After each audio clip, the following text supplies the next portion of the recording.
We're going to start with the circulatory system. Like I said, out of all the body systems, this is the one we go into the most detail about. Kayla? All right, so the purpose of our circulatory system is to do what? Adrian, you can tell me. Yeah.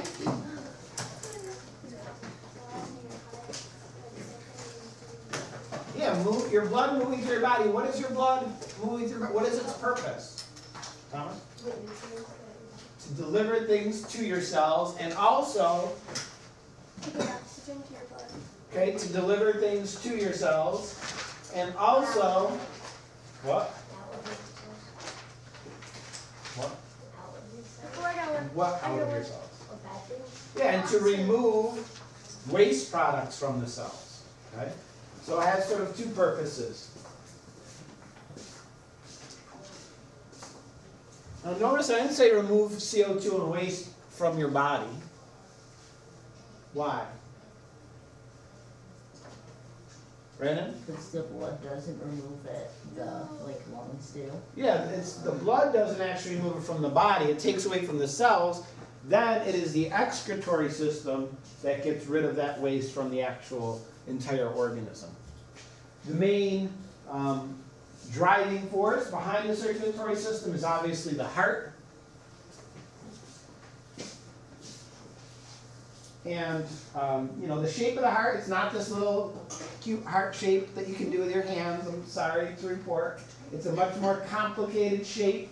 It's more like this. If you want to make that shape with your hands, it should be like this kind of shape. You have the aorta and these blood vessels and the vena cava. So that would be a more accurate depiction of what the heart looks like. So then you could start changing your, yes. Is it true that your heart is the size of your hand? It's close. It's about the size of your fist or so. Linda? How did you learn and how did the idea that the heart I don't know where that sort of typical heart shape came from. Maybe because it's sort of narrower at the bottom. That's where the point comes from. And it's the top. video that it kind of retarded in a certain way, kind of. I said that, or somebody else did? No, you said. All right. The heart is located behind the sternum and rib cage, sort of in the middle of the chest. So we've been lied to that it's on the Well, right here. it is. It's not like completely on your outside. It's actually fairly centered with your sternum, but the larger chambers, the ventricles on the bottom, are off and it's sort of tilted a little bit. So more of the volume of the heart is towards the left side. So what we're going to do today, we could probably do this, is just talk about the overall pattern of circulation. We're going to build this up starting with very simple. Obviously, this doesn't really look like a heart or a body, but it can allow us to talk about which direction the blood flows in. And we'll get to more realistic, anatomically correct diagrams of the heart in the next few slides.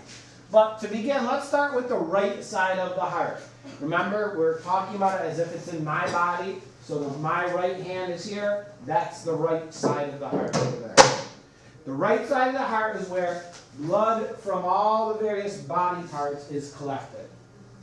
And because this blood came from the various parts of your body, what do you know about the amount of oxygen that it has? It has low, because what did it do when it was at your body cells? It gave them the oxygen, so it's low in oxygen. What do you think about carbon dioxide?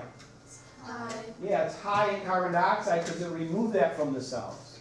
So it collects this blood from throughout the body. And when we say body, what we're really meaning is all cells in your body. Your brain, your leg muscle, your intestines, your eyes. Those are all parts of the body that have a supply of blood to them. So the right side collects this blood that's low in oxygen, high in carbon dioxide. And then it goes through a little one-way door that we call a valve into the next chamber, which is the right ventricle. And that has the function of pumping this blood out to the lungs.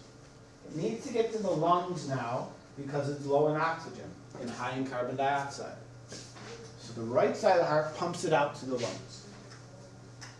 So you draw a little arrow and it'll go up to the lungs. And once in the lungs, what happens to this blood? We just finished up with the respiratory system. It gets new oxygen and Takes CO2 out. Gets rid of its carbon dioxide, sort of gets recharged. So again, now we're going to start to use red as our color. Did I tell you guys it's really not true that deoxygenated blood is blue? It's darker in color. It's like a dark red or purplish kind of color. It's not really blue. Even though we always use blue to indicate deoxygenated blood, it helps us to understand it, but it's not really blue. My brother, he showed me his hand and it had like a blue vein on it, and he said that that was his dead vein.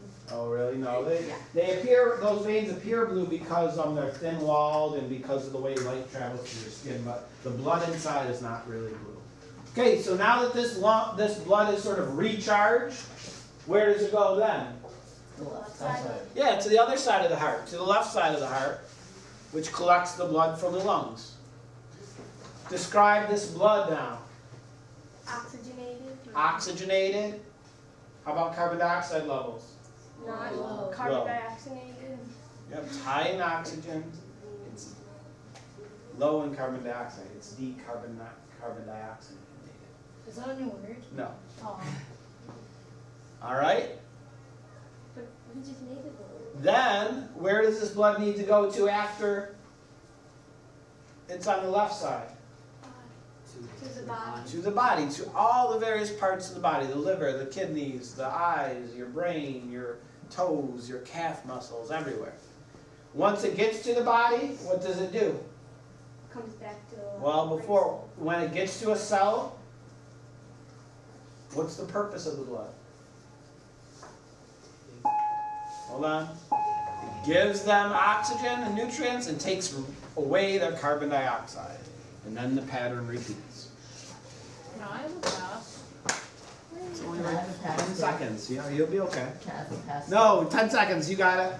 Yeah, but what if it's like I fall and, Don't fall. Walk very carefully, Brandon. it was on 10 seconds late. What? What if I'm 10 seconds late? Then you could blame